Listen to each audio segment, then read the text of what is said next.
Hey, what's going on, everyone?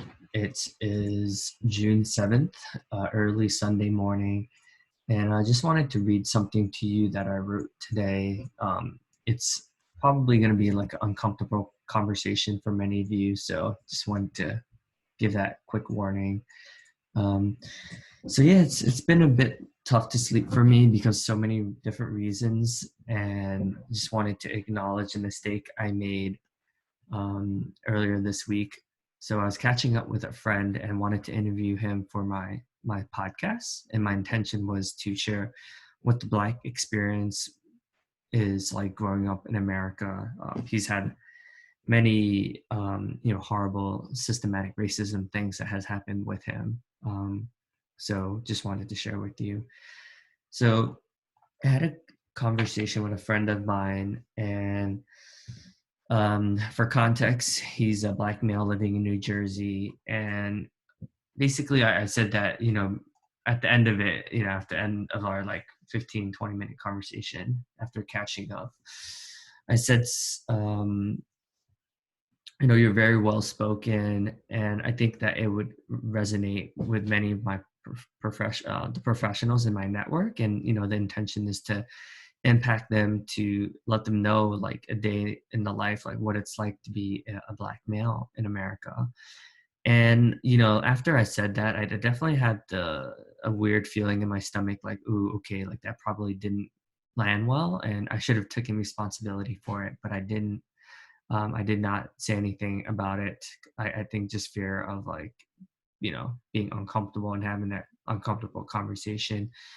Well, we caught up a few days later, and he told me that he was not able to sleep because we do have a good relationship and we're close. And he didn't want to bring it up at the time as well, but he told me that it was like, he's so many other feelings, so many other things going on right now. It was kind of like, oh, look, that's like the least of my worries. But because of our relationship, he did mention that it really hurt his feelings. So it made me realize that I do have a long way to go in my allyship journey, but I am also grateful that I've made progress as a human being. So, definitely want to acknowledge that.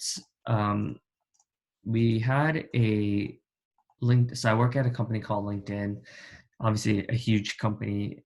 And I'm fortunate enough that we had a workshop where many Black males shared with us how they face a lot of these unconscious word choices that offend a lot of my Black male colleagues. For instance, they would say something like, if I were white, you would never say that I'm well spoken, articulate, or an eloquent speaker. So even though like someone could mean well by that, that's not the point. The point is how the person is left feeling after your interaction. So, I did have a sinking feeling that definitely did not land right, and that obviously is not my intention, right? But the point is, it left him feeling very uncomfortable. And it's sort of like when some in high school, when some of my friends or some of my classmates would copy off of me because I'm Asian, right, in calculus class or calc 2 class, even though ironically I was a horrible math student. But they would say something like, aren't Asians supposed to be good in math? Or aren't you guys smart? um, and then I remember working for a company, and one of my colleagues would invalidate my experience and say like, um, like Asians, statistically speaking, are the most well off out of all the ethnicities. And I just remember feeling so like angry that I just didn't even know what to say. But that goes to me saying sort of the things I've said in the past.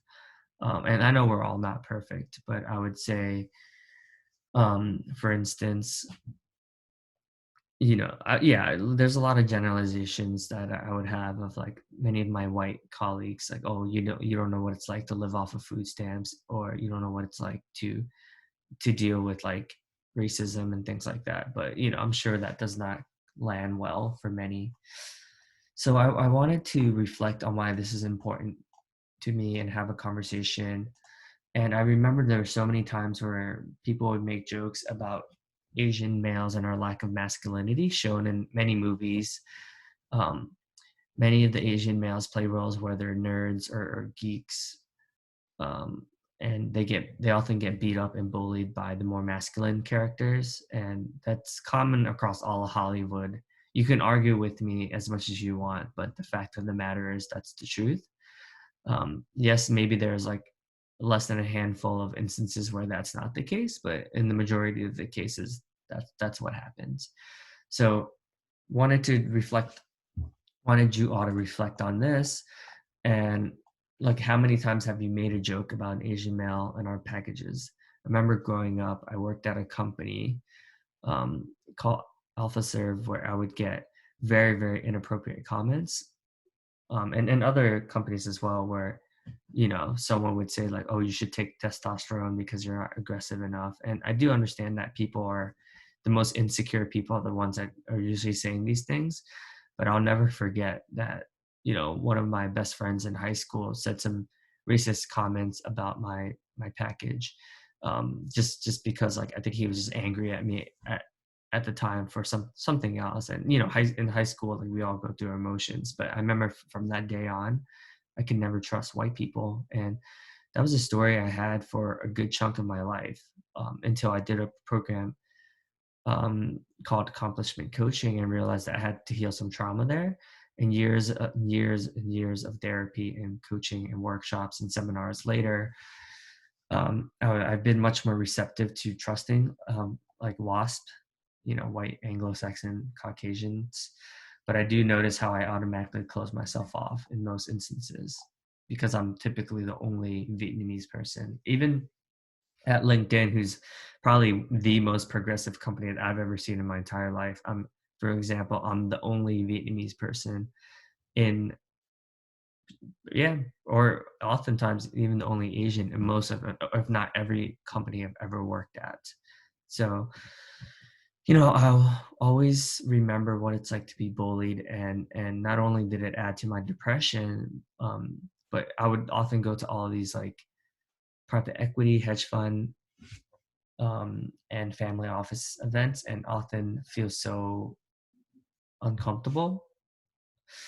Um, so the point in me like making this is just to start to ask yourself like, hey, like when am I making these microaggressions? And I did this simple exercise where I really like just sat down with myself and thought of if George Floyd was one of my close friends who is black, like Melvin, Edwin, or Aaron, I'd be fucking devastated. Like I remember like doing yesterday, I was on the phone with him and I just cried, and obviously they're all safe, but that can very well be them, and I would know, and I'll know like deep down inside I'll be so devastated that there's just so much injustice right now in 2020. So thanks for listening to all this. I know it's not an easy topic for many, but just wanted to bring this to light because, I do think we can always reflect on how our words may have impacted another person in the wrong way, and acknowledging that we're not perfect and that we're working on it is the beginning.